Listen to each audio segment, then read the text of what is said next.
Every audio ఫంక్షన్లో అందరూ ఒకటే చెప్తుంటారు, నా కెమెరామెన్ థ్యాంక్ యూ, నా టెక్నీషియన్ థ్యాంక్ యూ, నీ థ్యాంక్ యూ, ఆ థ్యాంక్ యూ. బోర్ కొట్టేస్తుంది, మహా బోర్ కొడుతుంది. ఎవరు చూసినా అదే చెప్తారు, కానీ నేను అదే చెప్పబోతున్నాను.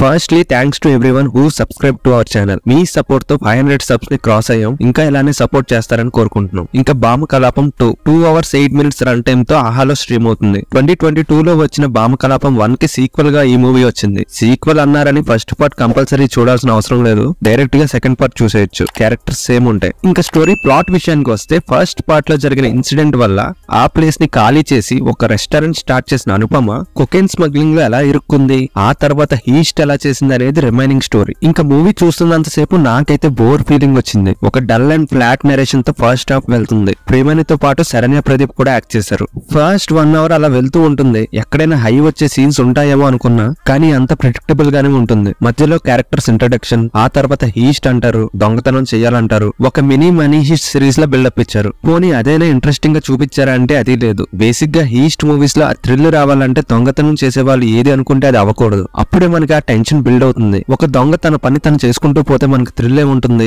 పోలీస్ కూడా చేస్తేనే కదా ఆ హై ఉంటది. ఈ మూవీలో అదే మిస్ అయ్యింది. కామెడీ అక్కడక్కడ ట్రై చేశారు గానీ నవ్వు రాదు. సీరియస్ సీన్స్ సిల్లీగా ఉంటాయి. ఈస్ట్ సీన్స్ లో లాజిక్స్ అస్సలే ఉండవు. Lazy writing and slow paced గా వెళ్తుంది మూవీ. చెప్పాలి అనుకున్న డ్రామాలో ట్విస్ట్ అండ్ టర్న్స్ ఉండవు. కాన్ఫ్లిక్ట్ సీన్స్ ని ఎంగేజ్ చేయడంలో కూడా డైరెక్టర్ ఫెయిల్ అయ్యాడు. ఇంకా క్లైమాక్స్ లో రా ఏజెంట్ అని ఒక ఆఫర్ కూడా ఇచ్చారు పార్ట్ 3 కి. నాకు అర్థం కాదు, పార్ట్ 1 అంత గొప్పగా లేకపోయినా ఈ సీక్వెల్స్ ఎందుకు తీస్తున్నారా అని. మీకు కూడా ఇదే డౌట్ ఉంటే కమెంట్ బాక్స్ లో కమెంట్ చేయండి. ఫైనల్ గా నాకైతే మూవీ నచ్చలేదు. Complete predictable and logic less execution అనిపించింది. నేనైతే రికమెండ్ చేయను. ఇంకా ఈ మూవీ మీరు చూసినట్టయితే మీ ఒపీనియన్ ని కమెంట్ బాక్స్ లో కమెంట్ చేయండి. ఈ వీడియో కనుక మీకు నచ్చినట్టయితే please like, share and subscribe. Thank you.